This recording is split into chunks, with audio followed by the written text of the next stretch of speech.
Hi and welcome. I am Jill Dell and this is the Design to Live channel. Today is episode number 11.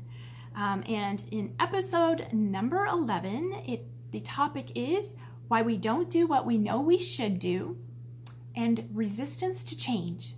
Okay?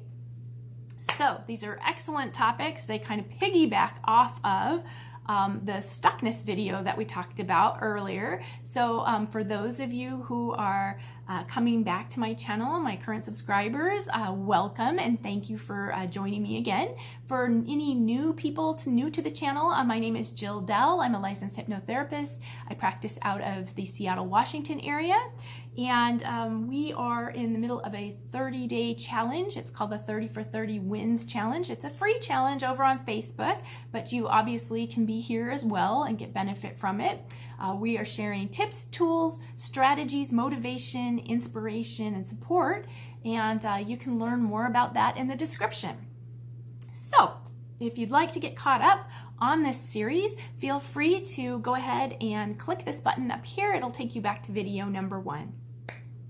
Okay, so moving on. Why we don't do what we know we should and moving past resistance. Well, there's 3 major reasons for this, and they're based in psychology, so we're going to get into a couple terms here.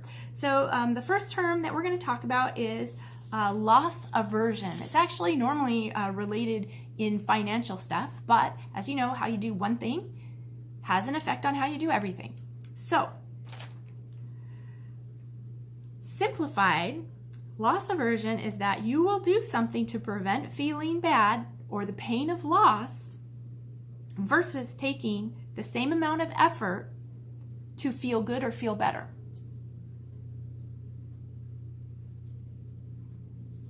You'll do something to prevent feeling bad or experiencing the pain of loss. So you'll take the efforts for that versus taking the same amount of effort to feel good or feel better. Basically, loss aversion is when we make irrational decisions based on biases from a variety of sources, which means things that have happened in the past.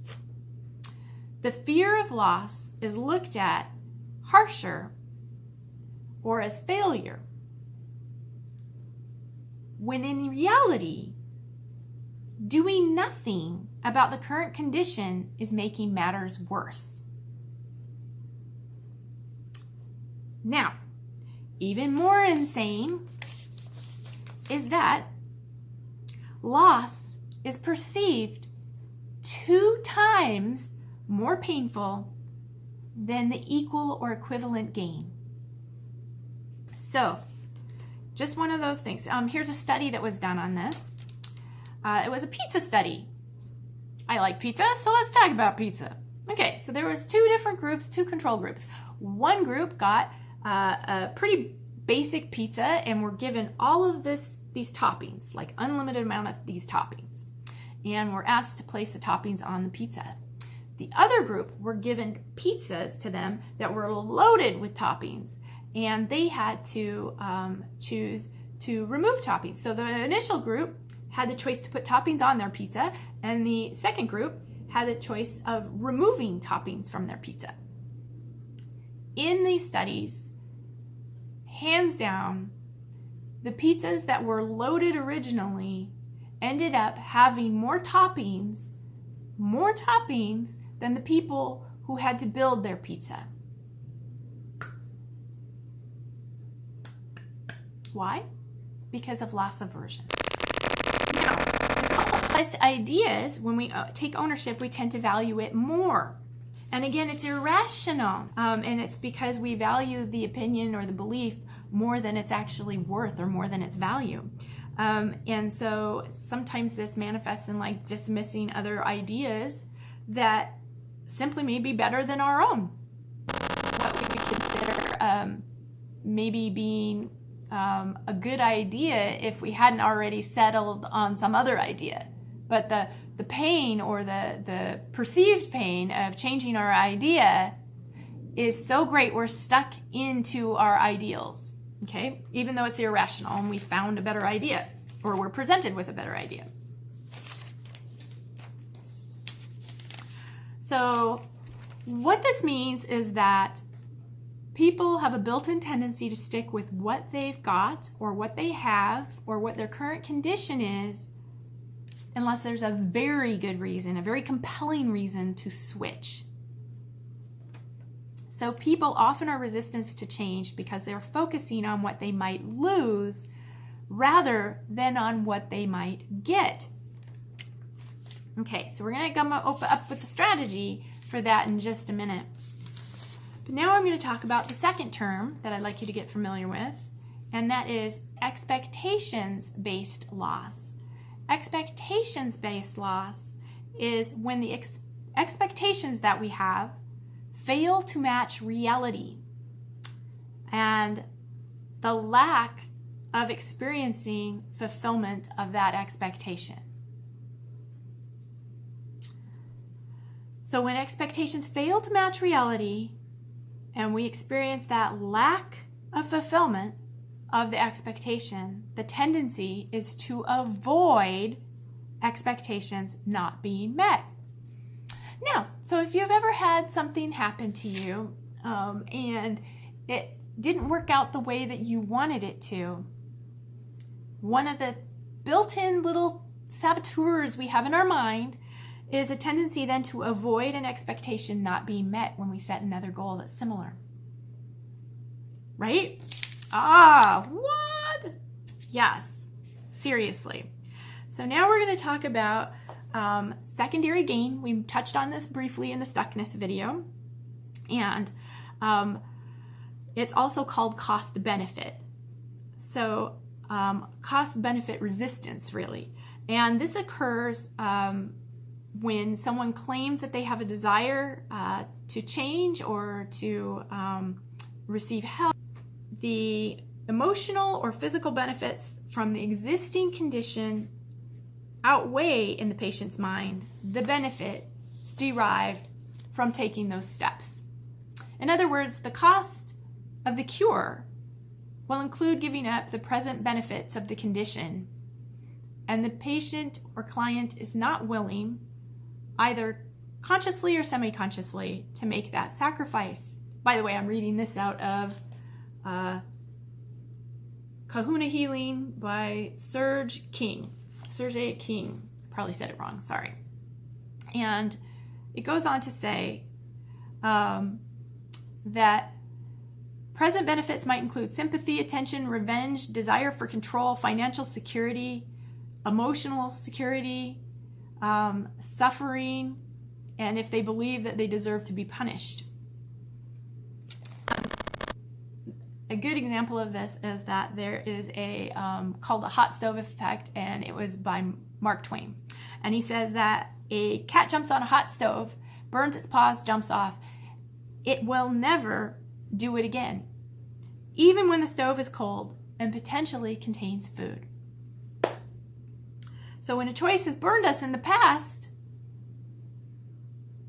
we have a lot of resistance. And it increases this hot stove effect, right? So how do we change our mindset in ways that things are perceived differently and perceived more attractive? And how can we figure out all of this? Well, let's go into that. Let's talk about moving past the resistance and into change for these things. Number one is being in awareness that these are real functions of our brains and how our brains are wired. So be aware of how your brain is wired. I want you to break your goal down into its smallest components. And when you've broken it down into the smallest components, okay, I want you to then look at it through that lens of, okay, now that I've broken it down in these smaller components, make a list of the pros and cons of both reaching your goal and not reaching your goal. This is going to flesh out any of that secondary gain, and it's also going to let you know what the benefits are, okay? Because remember, we have to have at least 2 times as many benefits in order to make lasting change happen. right? We have to perceive it as 2 times the benefit of the pain that we're in before we do that, right? So we want to make that list of pros and cons of the individual smallest components of that goal. Then check it. Check that list. Is this convincing enough? Are the reasons that you've come up convincing enough for you to take the action long after the spirit of when you set that really high expectation goal is gone? Because when the excitement of saying it is gone, are you going to still take those steps to reach it, right? So, or is it the effort of this more than the prize? If so, is there a way that you could make it more attractive to you? Or should you adjust your goal down to something that's more attainable and realistic, right? Remember, you're going to do something to prevent feeling bad, like denial, avoidance, ghosting, ignoring, creating excuses, 2 times more than taking the same amount of effort to feel good. So creating incentives, positive, healthy incentives, rewards that exceed the pain of doing, right? So these are the things that you want to build into your daily routine, and to start building up those little wins. Each of these small wins add up, and over time they gain momentum. What does that mean? It means that you're going to start seeing the benefits from these smaller wins, and eventually they're going to add up, start picking up steam, and you're going to start building up confidence that these are making it to those different change levels. For example, when I first started biking, I thought, I can bike 25 miles. I set out on my journey. I couldn't even bike 5. That was one of those times where my expectation did not meet reality.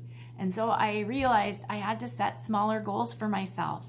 So I set a goal of making it so that 5 miles was easy. And then I set a goal of making it to 7, and then 10, and then 12, and then 15. For now, I had to adjust those goals back down, right? So the other thing is that you need to create those healthy rewards. What are my rewards? My rewards are creating and celebrating the wins, looking for beauty around me, taking the time to celebrate my wins for the day, and rewarding myself in healthy ways. Maybe that means that I have a really nice dinner, or it means that I have a really healthy dessert for me. Or maybe it means that I spend some time watching some shows because I've done the things that I want to do, right? Okay, so, just healthy self-care. That's how I reward myself. And so these are the tips and tools and tricks for moving past resistance and into change. I really hope that you got some benefit out of this series, and I look forward to seeing you tomorrow. Bye-bye.